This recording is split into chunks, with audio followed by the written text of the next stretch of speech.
Hi, I'm Andrew. And I'm Sam. And we're Envy Board Gaming. And today we're going to be taking a look at Cascadia by Randy Flynn, and art is done by Beth Sobel. In this game, players are going to be drafting tiles and animals to create their own habitat to score points for the different animals in their habitat and the different terrains that are in their habitat. So let's take a look at how it's played, and we'll come back and give you our final thoughts. Alright, so as you can see, I have already set up a game of Cascadia. Now, setup is going to change a little bit. As you can see, I have some tiles over here. This is going to change based on the number of players. The more players you have, the more tiles that you'll have. The less players, the less tiles. Okay, and this is going to be essentially the track for when the game ends. Now, in this game, you are going to also have these animal cards or wildlife scoring cards. And those could change as well because the game comes with 4 different scoring cards for each animal. So you have the salmon, you have the elk, you have the fox, you have the bear, and you have the hawk. Okay?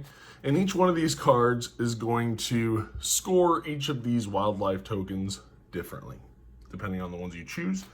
And also in setup, they do have a family variant if you maybe are playing with younger gamers, and they have an intermediate variant as well if you kind of want to ease in before you have 5 different scoring cards. You could just do the simple 1 scoring card. Okay, so in Cascadia you are going to be, I'm going to zoom in a little bit here. You're going to be choosing pairs of tiles. So you have a habitat tile and you have a wildlife token. And each player is going to start with a starting habitat tile that they'll place in front of them.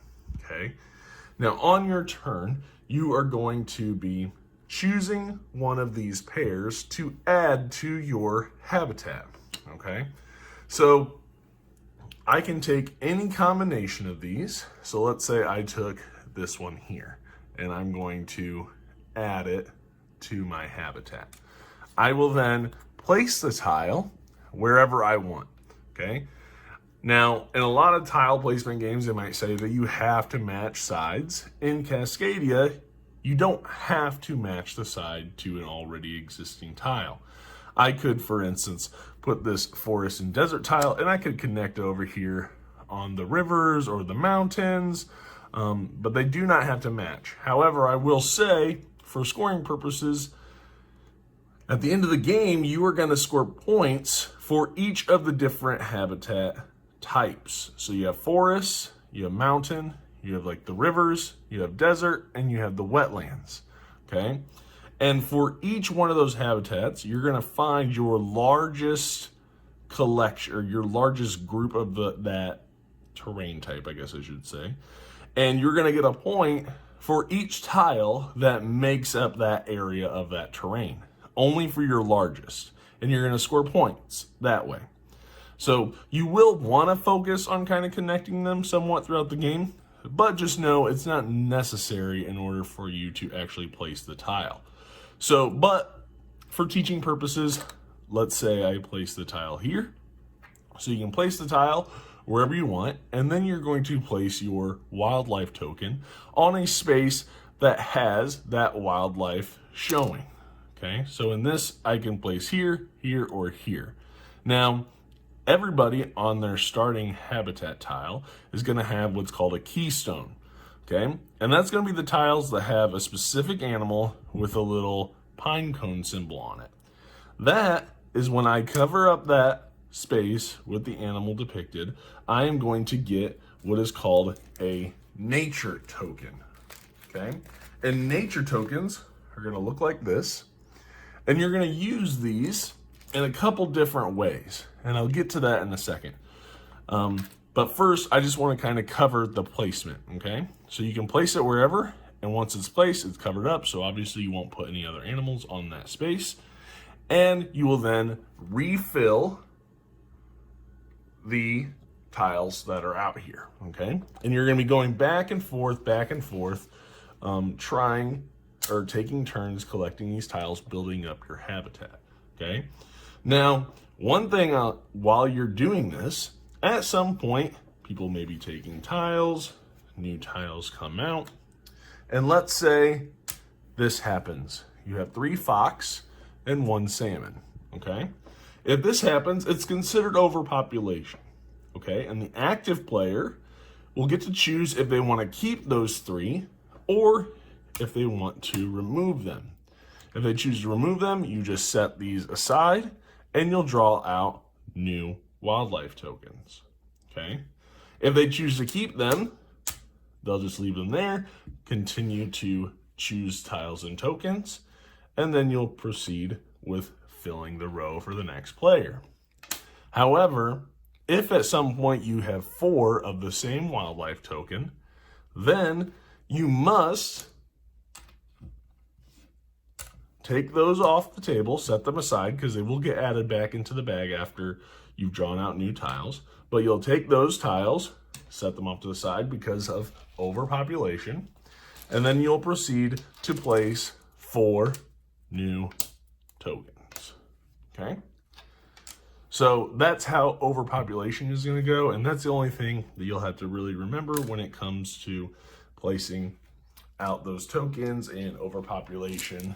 To essentially keep from the game from bogging down, you always have those options. Okay? So as you're going to be scoring points, like I already said, for the different terrain in your habitat. You will also be scoring points for the animals that you have in your habitat. And if you're not playing with the family variant or the intermediate variant, you are going to have these different scoring cards. So what I'm going to do is I'll just briefly go over these. These are the starting ones that they have you go through. So for instance, the elk is going to score per straight line of elk, okay? Now each elk can only score once, but you're going to score points based on the number of elk in each line. Okay, so that one's pretty straightforward. You're looking for a straight line of elk in order to score those points. Okay, now if you look at the bear, they are looking for pairs of bears.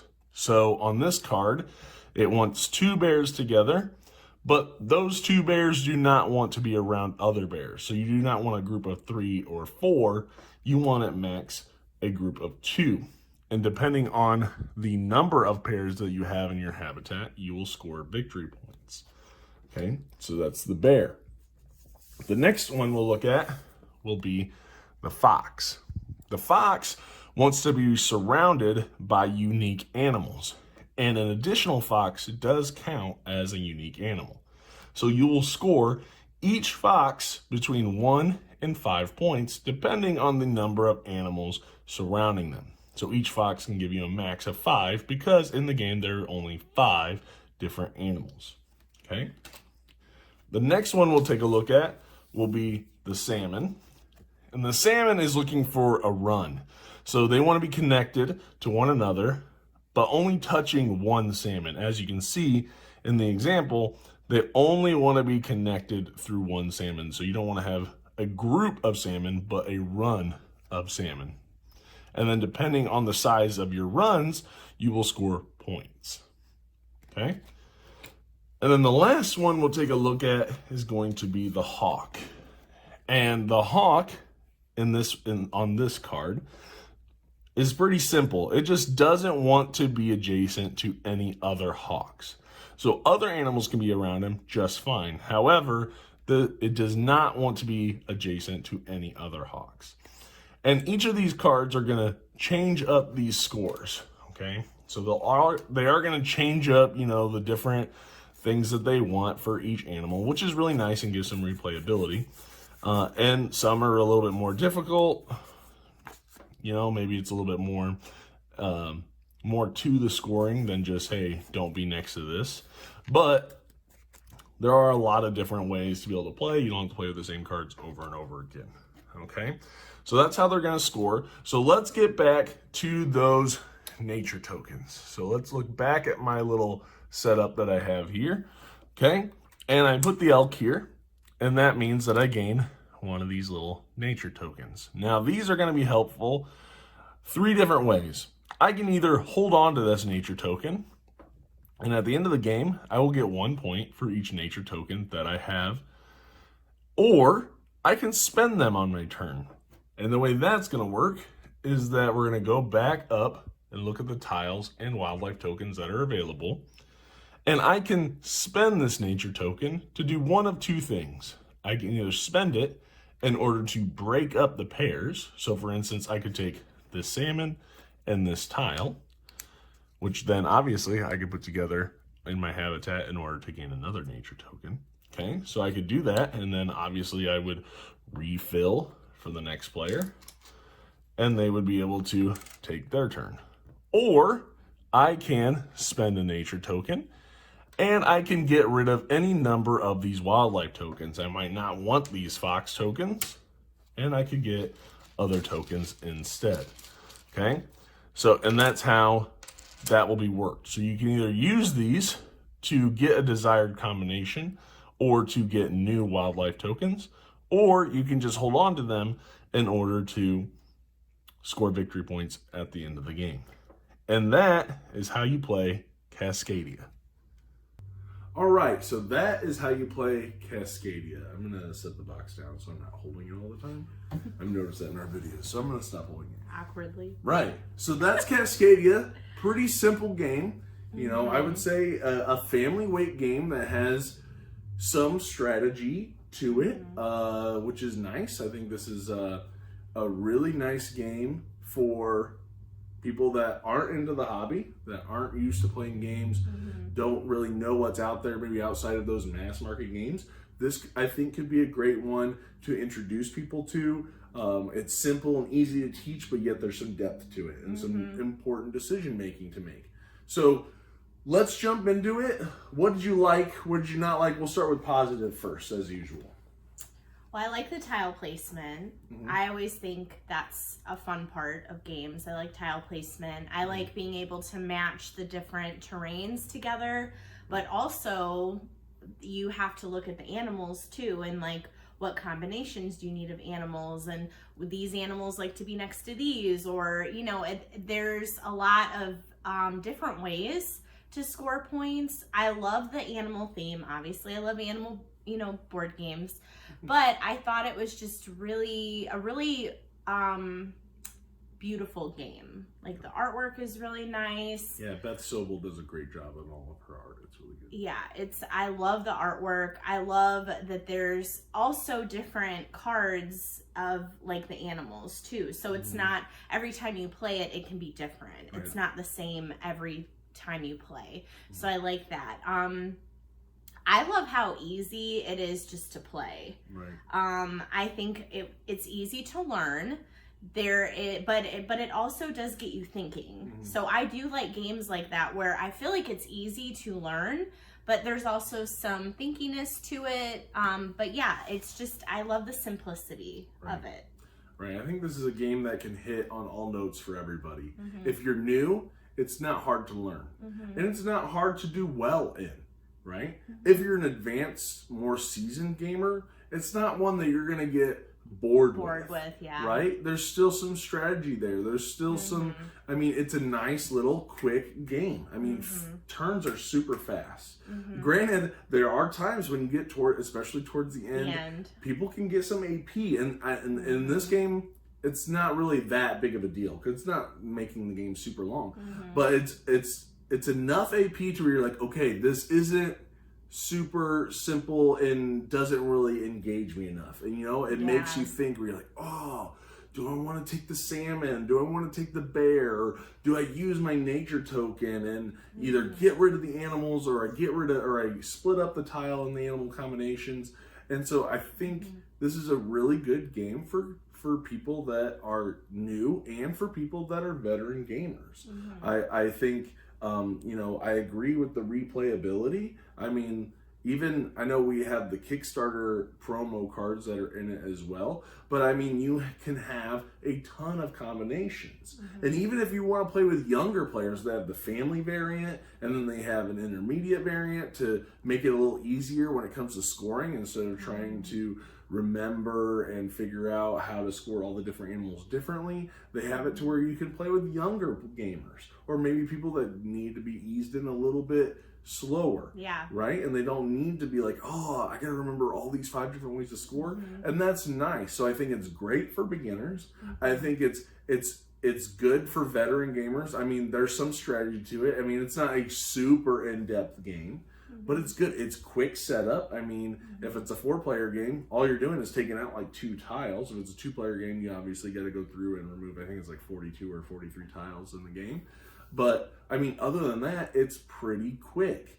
I mean, overpopulation is nice, so you don't have that problem of, oh, only foxes are coming out. They have that little, overpopulation, get rid of them. You know, if you got 4 of them, automatically get rid of them. If there's 3, the person can decide, the active player can decide if they want to get rid of them or not. Which I feel like every single time there's 3, we just get rid of them anyway because people like more options. Yeah. Right? I like that part of it too. Right. That and you basically start over with what animals are available. Right. And we have not played Calico. This game gets compared to Calico a lot, so I'm not sure. I think I've heard that one's a little bit more restrictive because in this game you're building out. You don't have like a board that you're kind of contained to one space. My habitat could look completely different from yours. Yeah, everybody's looks different. Right. And there's still that competition among players. Like, yes, there's that, okay, I'm focused on my own thing, but you're going to be like, ooh, they have a really big forest, or I'm really close to forest, and I want that majority at the end because I'm going to get bonus points, but I like that there's not that restriction to where I have to put all the deserts together, or I have to put all the mountains together. I can place them anywhere. Maybe that's not a good idea, because you've got to make sure you focus at least on one area for each of those terrains, but, it's not restricting. You can put it wherever you want. It's up to you. I will say that in the games that we've played where people just focus on the animal scoring and don't really focus on the terrain, you're not going to be super competitive. I've never seen someone where they just focus on the animals and not really focus much on any terrain win.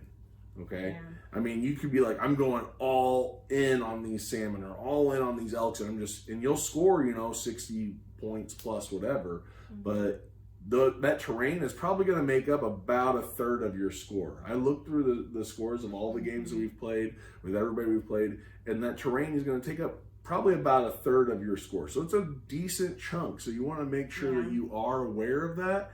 And you are going to be looking at other people's stuff and be like, ooh, can I win majority there? Or I definitely have majority there. So there is that kind of, you're aware of what other people are doing. Right. And there can be that hate drafting. I really don't want them to get this bear because then they're going to complete another group or whatever it is, So there is that interaction. It's not super interactive, but I mean, it's enough that it's keeping you engaged on everybody's turn. And the turns are so fast, you're like, oh my gosh, it's my turn again. So I think it's a great game. Yeah. So, any negatives that you wanted to point out? Honestly, I can't pick out anything that's negative about the game. Okay. Yeah. I think the only negative that I have is that some of the artwork on the cards is duplicated from, there's a couple of the cards that have the exact same artwork. So there's 2 bear cards that have the exact same artwork, or 2 tuna cards or salmon cards that have the same artwork. I wish that they were a little bit more unique, especially I think there's only 4 cards in the base game. If you had the promo, there's 5 for each animal, I think. But just change up the art. Not to say that's bad art; it's beautiful art. It's just I wish each card had, but that's such a small. Right. That they just duplicated it instead of having just having one extra unique piece of art. That's it. Right. That's the only thing I can think of. Yeah. I know one negative it gets sometimes is that it might be hard to tell the terrain types between maybe the river and the wetland. I didn't really experience that being too much of a difficulty, and in all the games that we've played, I don't think anybody we've played with has experienced that being an issue. Yeah. Maybe it's an issue if you're colorblind. I'm not sure. I mean, I'm not colorblind, so I'm not really, up on how that all works. But maybe that's a cause of it. I don't know. Yeah. So that could be a problem that you might run into. But again, these are relatively small gripes. Oh, yeah. Gameplay wise, it's a very good game. Yeah, I feel like you really have to look to find some Right. negatives Right. with this game. Right. Mhm. And I think I can feel my likes and appreciation in gaming's changing a little bit to games like this. Something that's super quick to teach, super fast to set up, but has some strategy and depth. It does, And yeah. I don't think there's really too much more to say. So let's jump into our ratings. What would you give this game? I'm going to give this a 9. Really? Okay. Because out of the newer games that we've played, this is a newer kind of game. Okay, so you're basing this on other newer games we played? Yeah, but I mean, having this game come in and me play it, I'm like, I really love this game. Right. Like, I really do. I mean, I love the artwork. I love the tile placement. I love the simplicity of setting it up and learning it, but it also has depth, so I like that too. I feel like it's not boring to play. Mm-hmm. I love the animals, the whole nature part of it. I feel like it's like, towards the end it can be kind of, you're like, oh gosh, like I have limited stuff to work with, and you're getting towards the end. So it's kind of, exciting in that way, the competitiveness. But I feel like in the beginning, you're kind of like, you're doing your own thing. You're looking at other people's, terrain tiles too. But I love that everybody's is different too, and you'll look over and they'll be different. People have different shapes and sizes of their terrain. So I really, really love the game. I think it's amazing. So 9 for you. Yeah. You're right. And you definitely like those more family weight games. Yeah. So that is, I think, something to factor into if you really like family weight games and what we're talking about. Like, it definitely could be a 9 for you too. And I think for me, I like a heavier game, and not to say, but I really like this game. This is a game that I really, really enjoyed. This is one that I will easily be one I pull out to teach new people right away. Right away. Yeah. And so for me, and a lot of times these family weight games I usually put at a 7. 7, easy, simple game. This I'm gonna put as an 8. I think this is an 8 for me. I think there's some decent replayability there. This, it may drop over the time if I'm just like, oh, I'm playing, but I feel like there is some decent replayability right there. This is a game that easily has been probably our most played game in the last 2 months now. And one that it's like, if you're having a busy week and you want to unwind, but you want to play a game, this is the game I'm going to pull out. Yeah. 100%. Gonna pull it out. Great game. So for a family weight game, me giving this an 8 is pretty high, because typically a game this simple I would say is about a 7.5. But I'm gonna give this one an 8. I really like this game. Go check it out. I think it's relatively inexpensive. It's great for new players, great for veteran players, and you can play it with younger kids as well, gamers. But I definitely think kids, go check it out. I think kids really like it too. Even just like, I played this with my 4-year-old. Granted, he's not super strategic, but he loves the game. Like, he likes matching the terrains up. He likes getting the animals.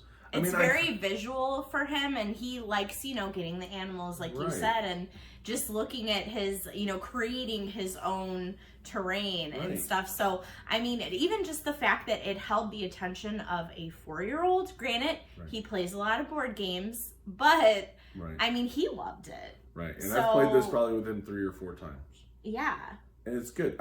I like that you can teach it to kids too. It's not, it's and there's simple. different levels, like you said, that you can make it easier. Right, the too. family variant is really easy. So I really like that. If it's not a game that, if I play with my kids, they're not gonna understand it, or it's too hard for them. Because, sometimes they want to play games that we're playing, but if there's not a way to make it easier for them, then that kind of stinks. So I like that part of it too. Yeah, so that's Cascadia.